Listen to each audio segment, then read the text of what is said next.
Kumain na ba kayo? Ako'y kumain na. Bing. So ngayon po ay binabaybay natin tong karsada sa lugar po ng Baknotan. Baknotan, La Union. Ano ba meron dito? Kasi pinuksan ko lang yung ating camera dahil nakita kong maraming puno. Maganda yung karsada. Kasi naboboring ako dun sa kahabaan nung ano, wala naman gano'ng makita. Although yung sa Aringay tsaka sa Agoo, nandun yung mga farm ng grapes. So yun lang. Hindi na ako nag-shoot doon kasi ang gagawin ko doon wala naman. At least ito nakikita nyo, makinis yung karsada, tapos green, maraming puno, so masarap, no? Ay bundok, diba? Ganda. Yan naman yung maganda sa mata eh. Pag mga concrete jungle, wala, pangit. So ayun, uli pa rin ang usap natin, panorte. Panorte. Walang kung hanggang saan tayo nito. So nakakatatlong pagas na tayo. 140, 1.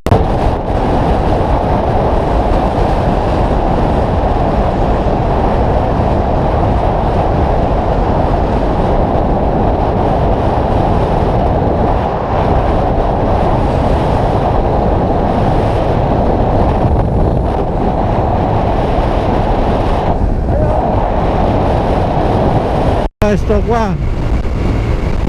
Ito ay tumatakbo tayo ng 70 lang, 76 ganyan.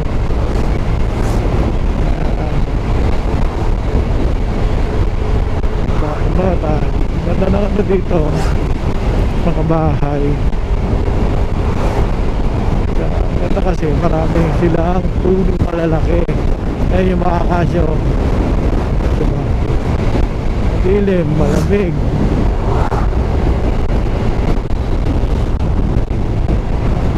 Ay nako, masakit na po ng mga kamay ko.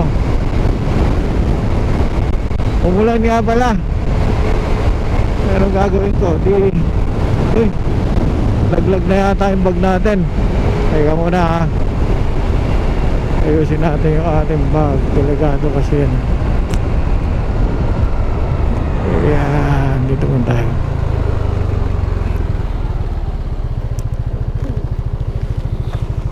Yun o, parang mahuhulog na.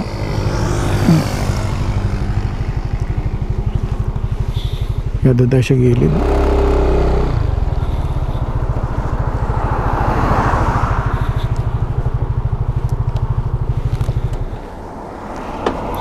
Ay nako, dapat dito pinapatay agad, diba? Oh, may mga tanim oh.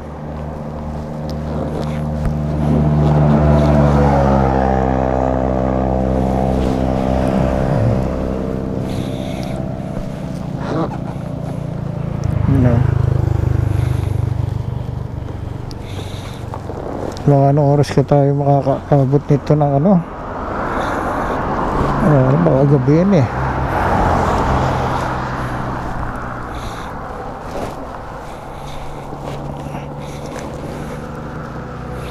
Iyang. Oh, dumi na agad ng motor. Ano ba naman? Init ulan. So, tuloy natin ang journey.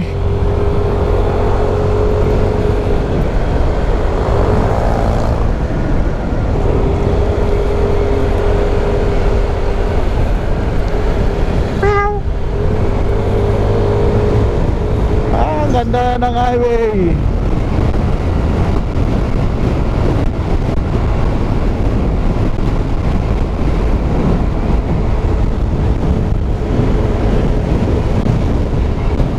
Ayun o, ang bundok dun mas mataas. Na siguro yung mga besang pass nila tinatawag, no?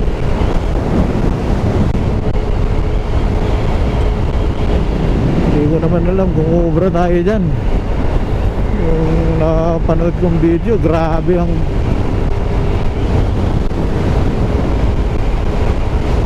yung daan. Grabe landslide, yung tipong matatrap ka talaga. Tapos walang shelter. Papaano ka ron? Oh no!